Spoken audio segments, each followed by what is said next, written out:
kepada keluarga beliau, kerabat, sahabat serta pengikut beliau yang istiqomah hingga akhir zaman. Gimana kabarnya Pak? Sehat? Alhamdulillah. Alhamdulillah kita mulai bisa sedikit demi sedikit beraktivitas menuju normal di masa new normal ini. Semoga Allah Ta'ala segera mengangkat ujian, mengangkat musibah ini dari negeri yang kita cintai ini. Amin. Dan semoga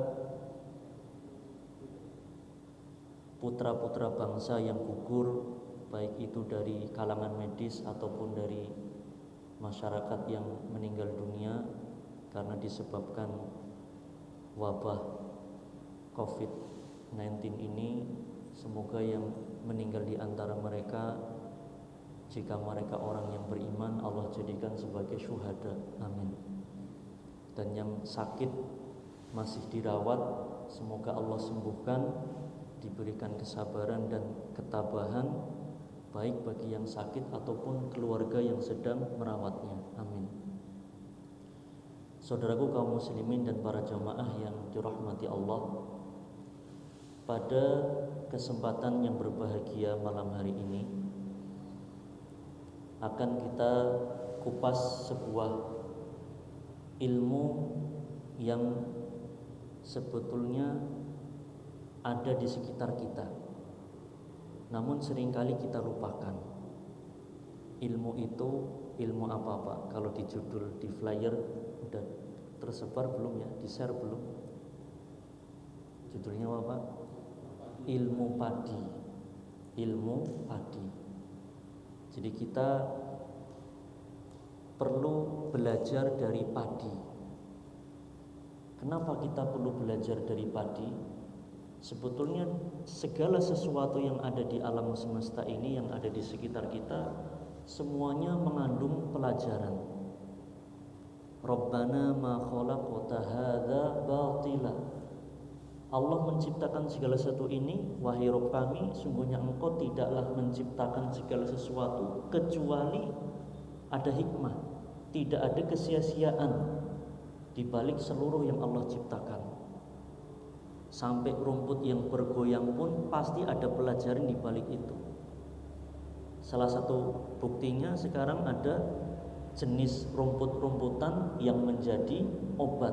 Iya buatan Pak? Alang-alang itu obat apa Pak? Obat ginjal dan segala macam ya. Nah, subhanallah, yang kita remehkan, yang kita sia-siakan, bahkan yang diinjek-injek, ternyata di balik itu ada hikmah yang begitu besar. Maka memang kita harus sering banyak membaca, banyak belajar, banyak membaca. Maka dari itu ayat yang pertama kali turun adalah Iqra. Satu kalimat Iqra, membaca. Pertanyaan Mbak, baginda Rasul sallallahu alaihi wasallam ketika didatangkan malaikat Jibril alaihissalam, dipeluk di gua Hira ketika bertahanus, dipeluk, ya Muhammad Iqra, wahai Muhammad bacalah. Beliau sallallahu alaihi wasallam menjawab, ma'ana biqari'in, aku tidak bisa membaca, tapi tetap suruh baca. Nah, baginda Rasul SAW adalah manusia yang pandai membaca, tetapi bukan membaca yang tersurat, karena beliau seorang ummi. Ummi itu tidak bisa baca dan tulis. Dari situ apa yang bisa kita ambil hikmah?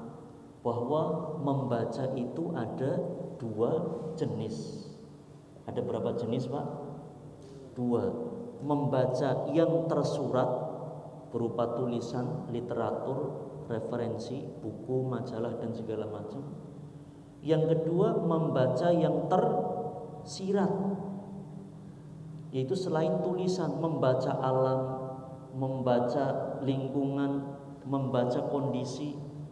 Baginda Rasul sallallahu alaihi wasallam itu sudah membaca kondisi masyarakat jahiliyah sehingga beliau bertahanus ke Gua Hira.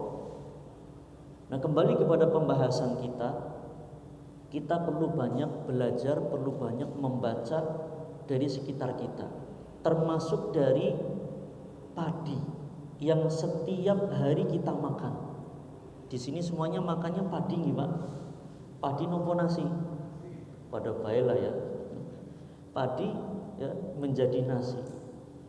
Ada sebuah ilmu dari padi yang perlu untuk kita tiru. Dan sepantasnya untuk kita lakukan. Kenapa? Karena itu adalah konsumsi harian kita. Yaitu apa? Padi itu dia semakin berisi semakin apa? Menunduk. Itulah ilmu padi. Itu semakin seseorang berisi, entah berisi wawasan, berisi ilmu, ataupun memiliki kedudukan, jabatan, atau Allah berikan anugerah apapun, sudah sepantasnya seperti padi, semakin menunduk. Kalau ada manusia yang makannya padi, semakin Allah berikan anugerah, dia semakin degek niku napa Pak? Jejeg atau seniki nggih. Maka dia lupa kalau dia itu makan padi. Maka monggo para jamaah dan kaum muslimin yang dirahmati Allah, jangan sampai kita lupa kalau kita itu makannya padi. Dan sifat utama dari padi itu menunduk ketika berisi. Nah, ilmu padi inilah kalau di dalam syariat kita disebut dengan tawadhu. Dengan apa? Tawadhu. Rendah diri. Tawadhu itu apa? Banyak definisi para ulama, di antaranya Al-Imam Al-Junaid rahimahullah memberikan definisi at-tawadhu'u huwa khafdhul janah walinul janib, itu merendahkan diri dan lembut di dalam perangai, di dalam perilaku, karakternya lembut baik. Itu adalah tawadhu. Tidak ingin menunjukkan kemampuan dirinya di hadapan orang lain sekalipun dia itu ahli. Biarkan orang lain yang menilai sendiri. Definisi yang lain dari tawadhu ini, seorang imam besar, yaitu seorang tabi'in, yaitu Al-Imam Al-Hasan Al-Basri rahimahullah, beliau menjelaskan tentang makna tawadhu.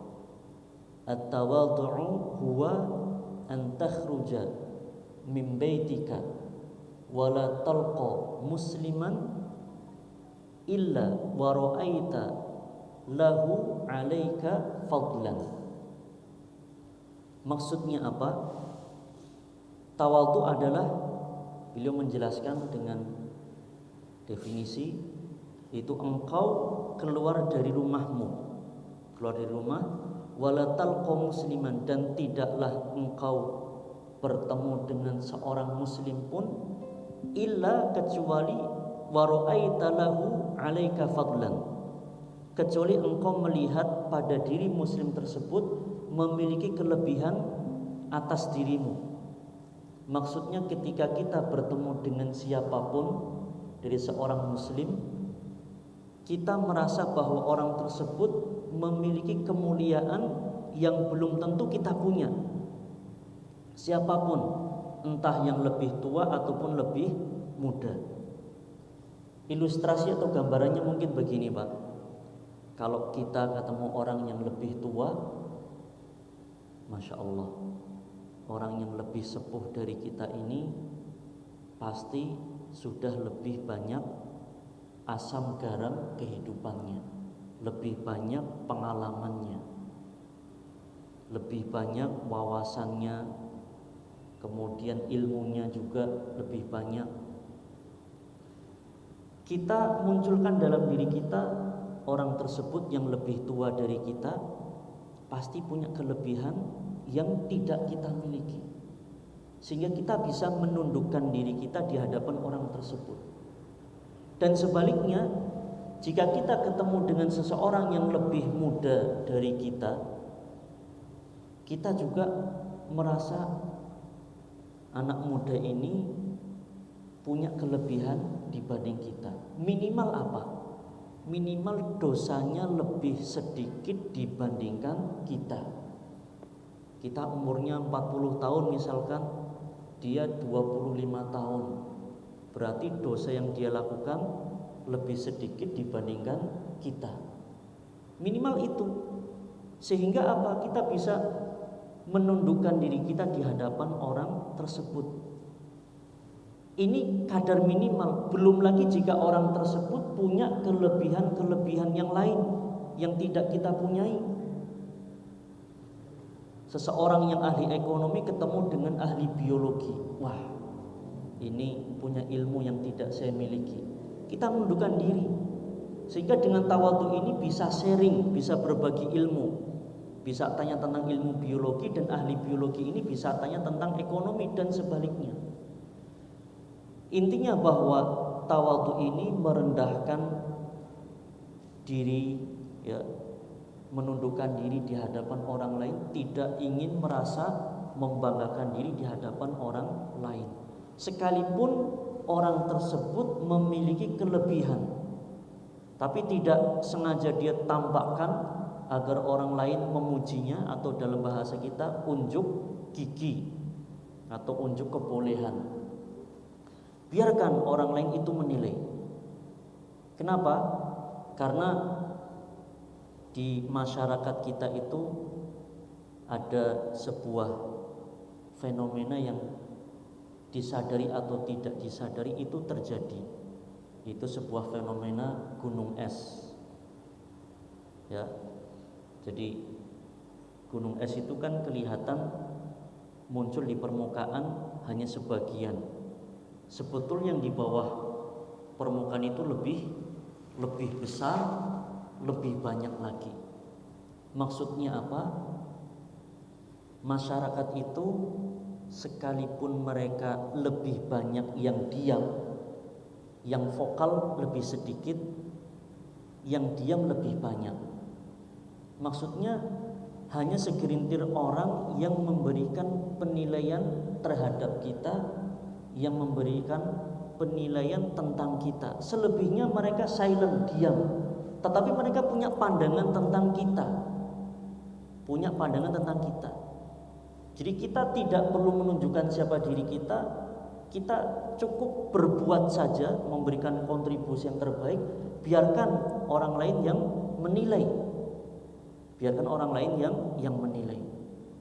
Maka itulah yang lebih banyak terjadi di masyarakat. Orang akan menilai sekalipun mereka diam.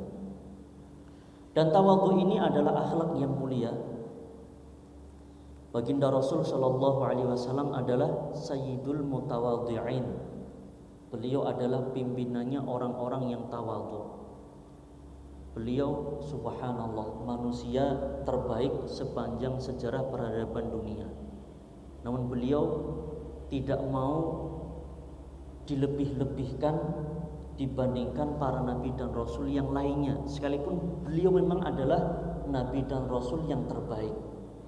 Sampai di dalam hadis yang sahih beliau pernah menjelaskan, hadis riwayat Imam Muslim dan yang lainnya, ana sayyidu waladi Adam yaumal qiyamah wala fakhr.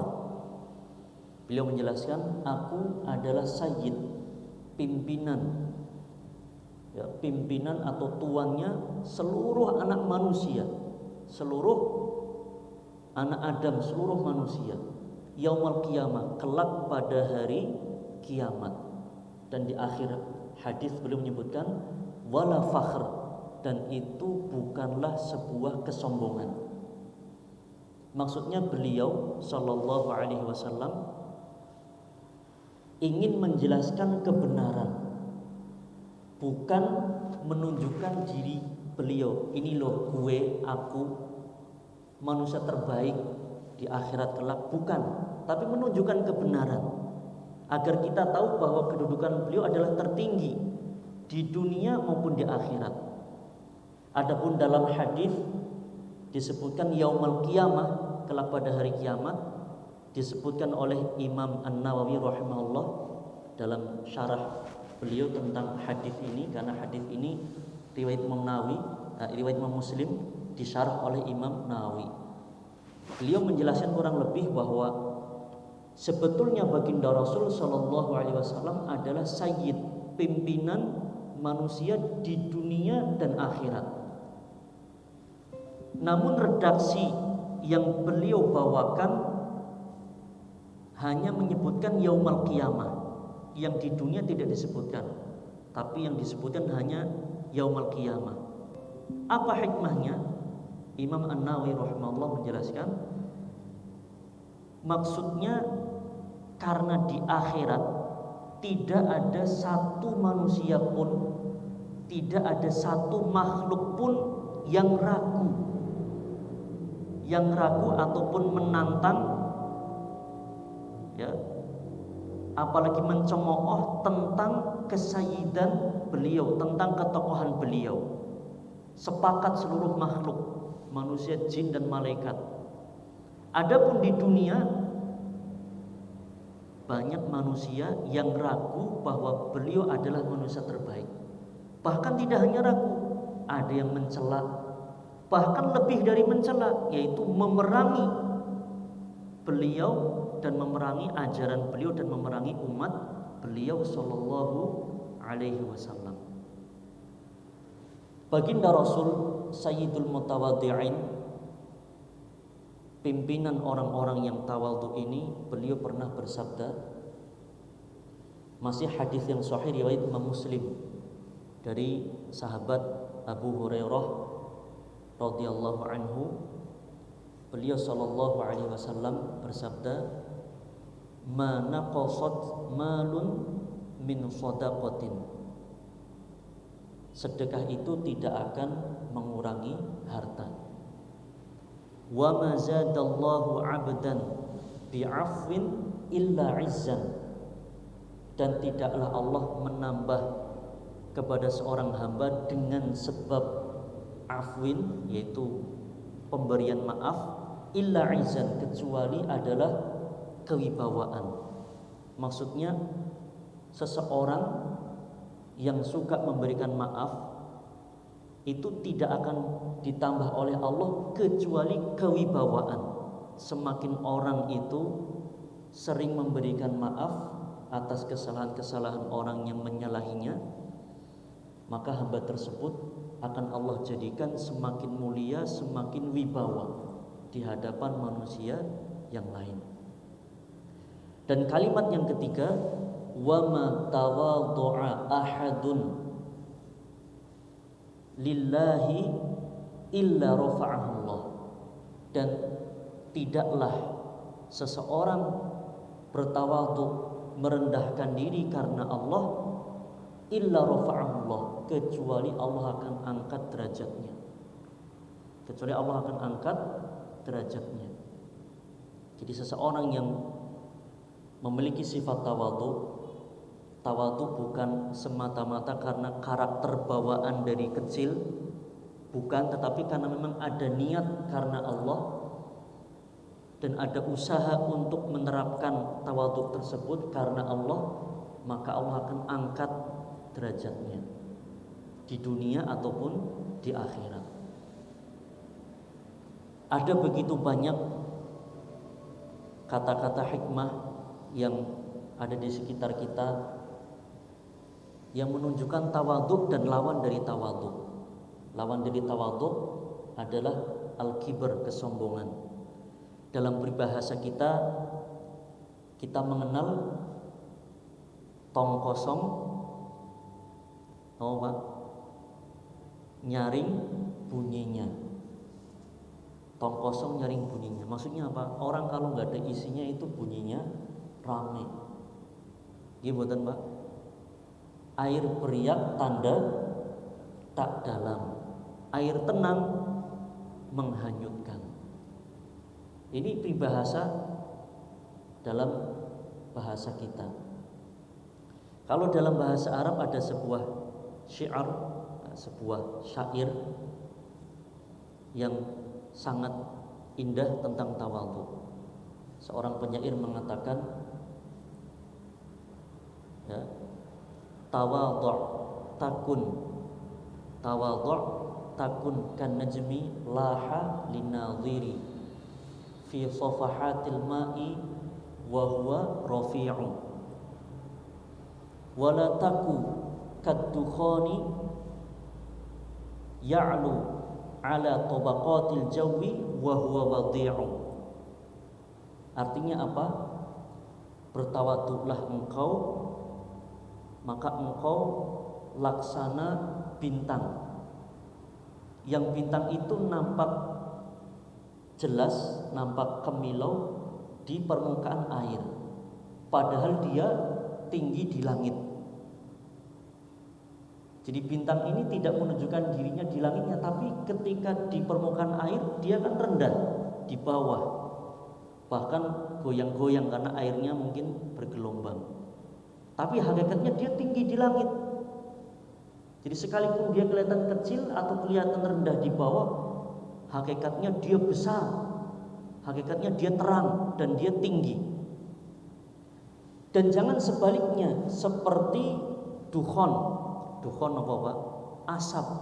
Kalau orang bakar sampah atau bakar apapun, itu kan ada asapnya. Ini bukan, nggak ada api kalau tidak ada asap, ya. Nggak ada asap kalau tidak ada api, apa gimana? Kebalik gitu. Nah, asap ini dia meninggikan dirinya sendiri, ya. Fi tabaqatil jawi, di lapisan-lapisan awan. Padahal kalau dia dibandingkan langit-langit yang lain, lapisan awan yang lain, dia itu rendah. Jadi dia ingin meninggikan dirinya padahal dia itu rendah. Ini banyak perumpamaan di sekitar kita yang perlu kita pelajari. Belajar dari padi, belajar dari bintang, belajar dari air, belajar dari tong kosong, ya, belajar dari asap, entah belajar sesuatu yang baik untuk kita amalkan atau belajar sesuatu yang itu buruk untuk kita jauhi. Itu ada di sekitar kita semua, tinggal kita amalkan. Maka marilah kita menjadi pribadi yang tawadhu, karena kita setiap hari makan nasi, dan nasi berasal dari padi, dan ilmunya padi adalah semakin berisi semakin menunduk. Nah, sekarang ini sampai Isya Pak ya. Sekarang kita lanjutkan, mengapa seseorang itu sulit tawadhu, atau cenderung ada manusia yang memiliki sifat lawannya tawadhu atau kiber. Kiber itu menyombongkan diri, tidak merendahkan diri, tapi dia menyombongkan diri, sekalipun kadang tidak punya apa-apa atau punya sesuatu yang sebetulnya tidak layak untuk dibanggakan. Dan kiber ini sifatnya iblis. Sifatnya siapa? Iblis. Maka jangan sampai kita seperti iblis. Maka manusia dan jin yang sombong itu niru iblis. Ketika diperintahkan oleh Allah untuk sujud kepada Nabiullah Adam alaihissalam, dia mengatakan ana khairun minhu. Di hadapan Allah dia menyombongkan diri, ana khairun minhu, aku lebih baik daripada Adam alaihissalam. Dan kelebihan yang dianggap atau sesuatu yang dianggap lebih oleh iblis ini hakikatnya keliru. Dia menyombongkan diri karena merasa diciptakan dari api, sedangkan Nabiullah Adam alaihissalam diciptakan dari tanah. Kalau kita melihat dua unsur ini Pak, kita lihat kalau kita punya biji padi, nah, kembali kepada padi, kita punya benih padi. Benih padi kalau ditaruh di tanah jadinya apa Pak? Tumbuh. Ini buatan. Benih padi ini kalau ditaruh di api, apa yang terjadi? Terbakar. Lebih baik mana yang menumbuhkan atau yang membakar? Yang menumbuhkan. Jadi iblis itu sombong. Iblis itu sombong. Dan yang dia sombongkan, sebab dia sombong itu sesuatu yang keliru, yang dia anggap itu kelebihan, padahal tidak. Maka kita manusia tidak boleh sombong. Begitu pula jin. Banyak jin-jin yang sombong. Kalau orang meruqyah, jinnya kadang sombong. Peruqyahnya baca, kowe maca, aku behapal. Jinnya kayak gitu, sombong jinnya. Ada lagi jin yang ngomong, umurku sudah 6.500 tahun. Subhanallah. Ini tiru mbahe. Mbahe siapa itu? Iblis. Banyak kita dapati jin-jin yang sombong, yang ketika dia ngomong kepada peruqyah, dia begini-begini, dia penguasa ini, penguasa itu. Apa yang akan disombongkan di hadapan Allah Subhanahu wa ta'ala? Maka untuk menumbuhkan sifat tawadhu, kita harus mengetahui hakikat kita. Karena para ulama salaf mengatakan, rahimallahu imra'an ya'rifu qadra nafsihi. Allah akan merahmati seseorang yang mengetahui kadar dirinya, mengetahui hakikat dirinya itu apa dan siapa. Ya. Kita itu siapa dan kita itu berasal dari apa. Ya. Kita berasal dari mana, Pak? Dari Cilacap. Pak, dening meneng bae, Pak. Berasal dari mana kita, Pak? Atau berasal dari apa? Kita berasal dari tanah, tempat tumbuhnya padi itu. Itulah asal kita, sama.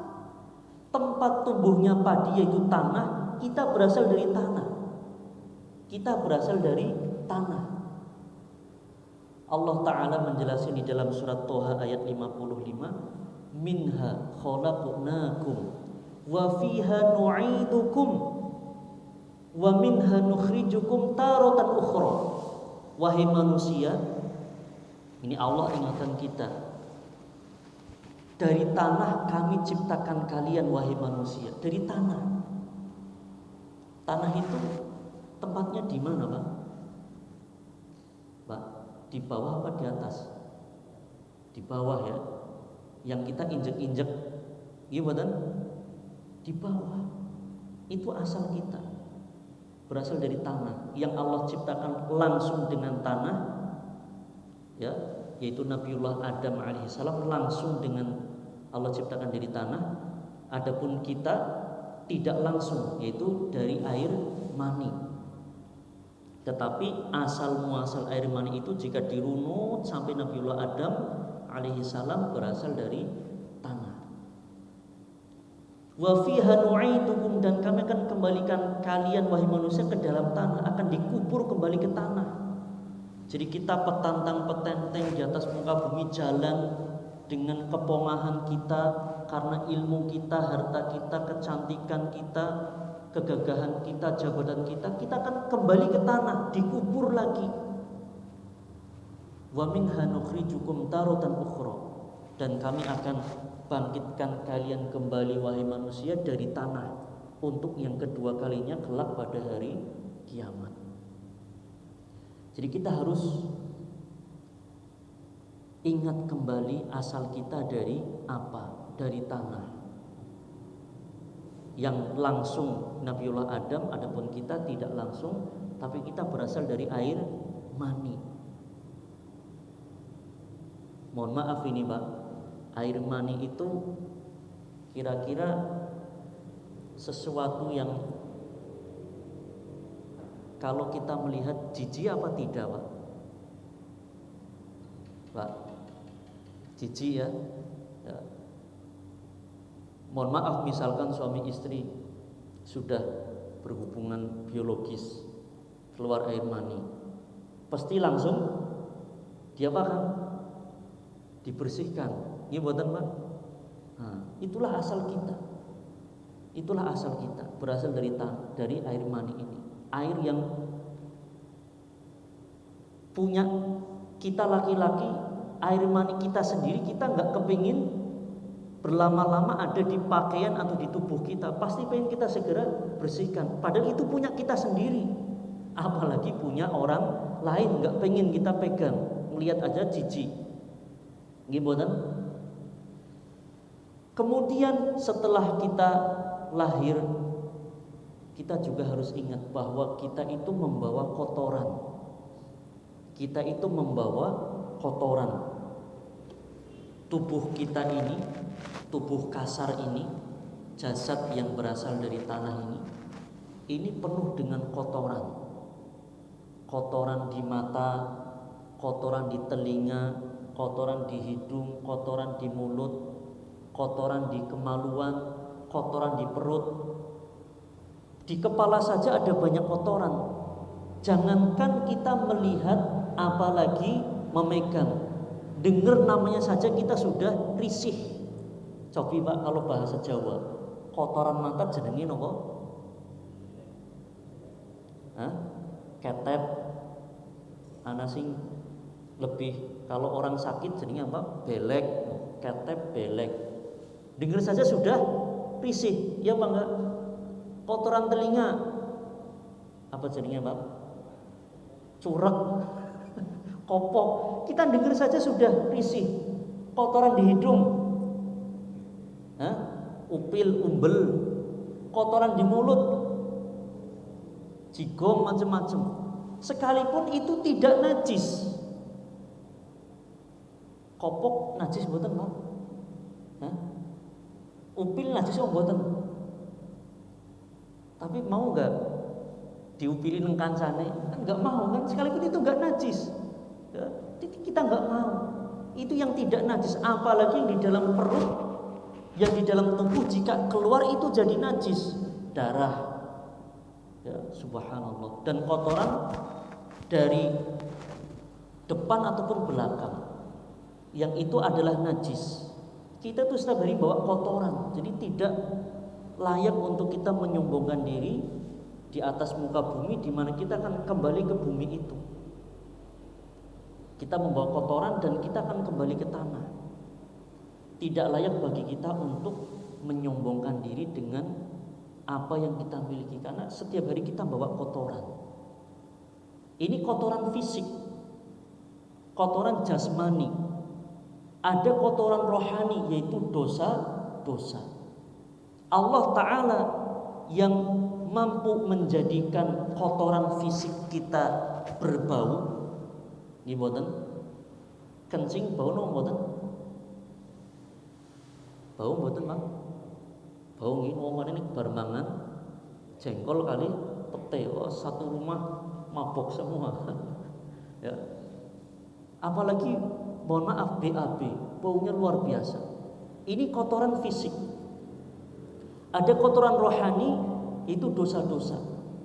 Allah yang mampu menjadikan kotoran fisik kita berbau, maka Allah sangat mampu untuk menjadikan kotoran rohani kita, yaitu dosa-dosa kita, berbau. Sangat mudah bagi Allah.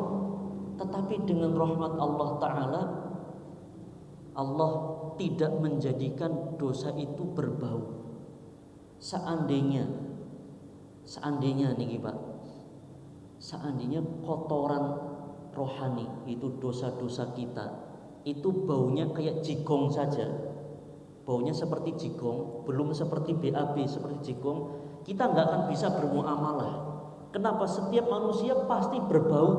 Kenapa? Karena setiap manusia pasti punya dosa. Kullu bani Adam khata. Setiap bani Adam, setiap manusia itu tempatnya salah dan dosa, para pendosa. Maka tidak layak untuk kita menyombongkan diri di hadapan Allah. Kita perlu tawadhu, merendahkan diri. Jadi kita berasal dari tanah, kita berasal dari air mani yang kita jijik melihatnya.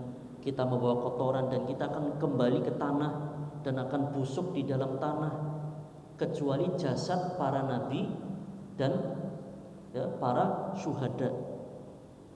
Baginda Rasul sallallahu alaihi wasallam menjelaskan, innallaha harrama 'alal ardi an ta'kula ajsadal anbiya. Sesungguhnya Allah Ta'ala mengharamkan bumi untuk memakan jasad para nabi. Jadi jasad para nabi tidak busuk sampai hari kiamat. Allah jaga jasad mereka. Juga para syuhada. Ya, banyak kisah yang menunjukkan para syuhada jasad mereka tidak hancur. Dan kaidah yang disebutkan para ulama, ya, seperti dijelaskan oleh Al-Imam Abu Ja'far At-Tahawi dalam kitab beliau Syarah Aqidah Tahawiyah, semakin tingkat kesyahidan itu semakin tinggi, maka jasadnya akan semakin terjaga. Selain itu ada juga para penghafal Quran, ya. Selain mereka ini akan busuk, bahkan ada yang 3 hari sudah perutnya membesar dan pecah. Isinya apa? Kotoran semua. Maka tidak layak bagi kita untuk menyombongkan diri di hadapan manusia, apalagi di hadapan Allah Subhanahu wa ta'ala. Dan selanjutnya, ya, ketika ada sebuah kelebihan, tadi kita setelah menyadari kita itu semuanya penuh dengan kotoran fisik maupun kotoran rohani berupa dosa-dosa, ya. Setelah kita menyadari itu, selanjutnya jika kita diberikan kelebihan oleh Allah Subhanahu wa ta'ala, apapun kelebihan itu, entah berupa fisik yang bagus, ya, kemudian wajah yang indah, wajah yang cantik, yang ganteng, diberikan kelebihan ilmu, diberikan wawasan, diberikan harta, diberikan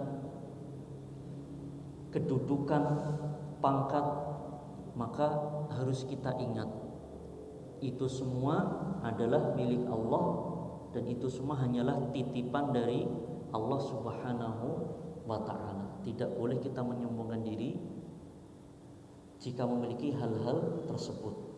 Maka kita harus ingat setiap hari kita membaca ayat di dalam sholat kita, surat Al-Fatihah, Alhamdulillahi Rabbil Alamin. Artinya apa? Segala puji hanyalah milik Allah Subhanahu wa ta'ala. Maka kembalikan seluruh pujian tadi hanya kepada Allah. Kita merendahkan diri. Mas panjenengan pinter temen, alhamdulillah. Kembalikan kepada Allah. Segala pujian milik Allah.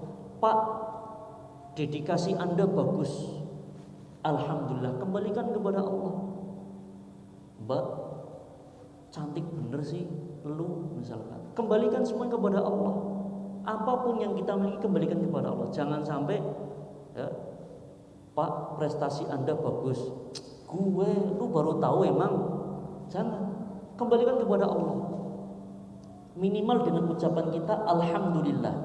Alhamdulillah. Ada doa, ini saya tutup, sudah azan ya. Kita tutup pembahasan ini dengan doa yang diajarkan oleh baginda Rasul sallallahu alaihi wasallam, riwayat Imam Abu Dawud. Ketika seseorang dipuji oleh orang lain, dipuji atas kelebihan apapun yang dimiliki,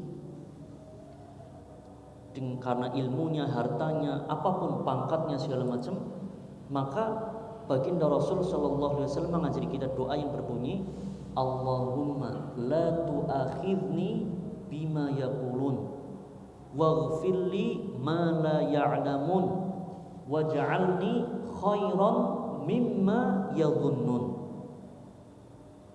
Saya ulangi, Allahumma la tu'akhidni bima yaqulun waghfirli ma la ya'lamun waj'alni khairan mimma yadhunnun. Dawat teman Pak Ustaz, nah, nanti bisa dicari di buku doa, ada Pak, insyaallah. Artinya apa? Allahumma la tu'akhidni, ya Allah janganlah engkau siksa diriku, bima yaqulun, dengan sebab apa yang mereka ucapkan, dengan sebab pujian mereka.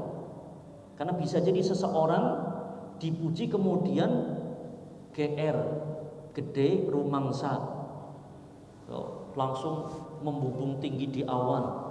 Gue lu baru tahu emang, karena kesombongan itu diadab oleh Allah. Jangan sampai. Jadi agar Allah menjaga hati kita, jangan sampai kita takabur atau ujub, merasa punya kelebihan. Waghfir lima la ya'lamun, dan ampunilah aku ya Allah atas apa yang tidak mereka ketahui tentang diriku. Mereka muji kita karena belum tahu kekurangan kita lebih banyak dari kelebihan kita. Kalau mereka tahu kekurangan kita, kesalahan kita lebih banyak dari kelebihan yang mereka lihat, gak mungkin mereka memuji kita. Seseorang memuji orang lain karena apa? Ya, melihat kelebihan yang sebetulnya sedikit dibandingkan kesalahan yang Allah tutupi. Maka kita minta ampun kepada Allah atas kesalahan yang tidak mereka lihat. Dan yang ketiga, yang terakhir, waj'alni, dan jadikanlah aku ya Allah khairan, lebih baik, mimma yadhunnun, dari apa yang mereka kira. Jadi mereka muji kita karena mengira ketone apik, kelihatannya baik, kelihatannya bagus, padahal kita yang lebih tahu siapa diri kita. Jadi mereka muji, kelihatannya pinter, kelihatannya baik, kelihatannya bagus, padahal bisa jadi itu ekspektasi atau sesuatu yang kelihatan bagus padahal di belakangnya buruk. Maka kita minta kepada Allah agar kita dijadikan lebih baik dari apa yang mereka kira. Mereka menganggap kita baik, ya Allah jadikanlah aku lebih baik dari apa yang mereka sangka. Bisa jadi sangkaan mereka keliru, jadikan kita lebih baik dari itu.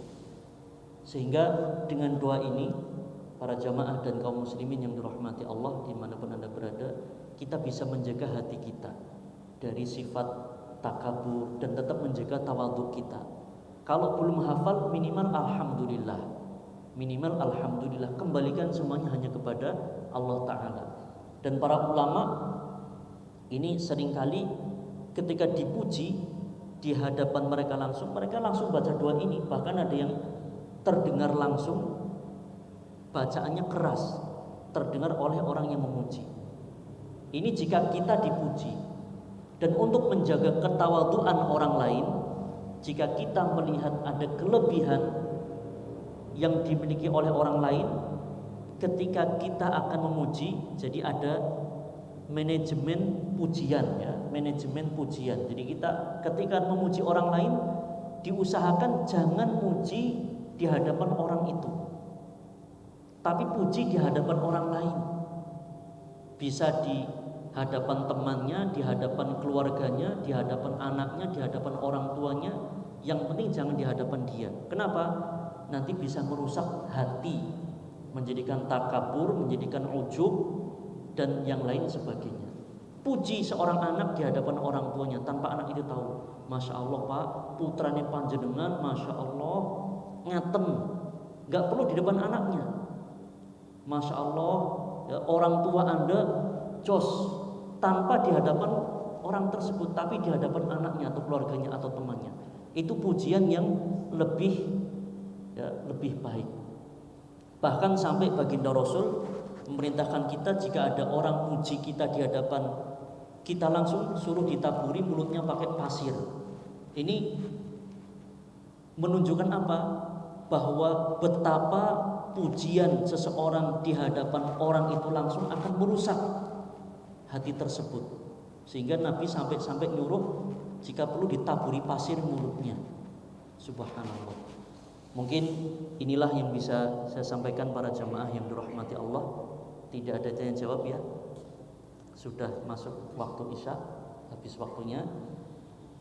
Terakhir ya, sebagai penutup, saya kembali menasihatkan kepada diri saya pribadi dan kepada para jamaah dan kaum muslimin yang ada di rumah ataupun dimanapun Anda berada. Ayo kita ingat bahwa kita setiap hari makan nasi dan nasi berasal dari padi, dan ilmu padi adalah semakin berisi semakin menunduk. Marilah kita menjadi orang yang tawadhu, belajar merendahkan diri ya, di hadapan Allah Ta'ala. Dan karena Allah Ta'ala, insya Allah Allah akan mengangkat derajat kita di dunia dan di akhirat. Mohon maaf atas segala kekurangan, dan bukan bermaksud untuk menggurui ataupun menggarami air laut atau mengajari burung terbang, boten, tetapi sebagai bentuk saling menasihati di dalam kebaikan, ketakwaan dan kesabaran. Semoga bisa dimanfaatkan. Wassalamualaikum warahmatullahi wabarakatuh.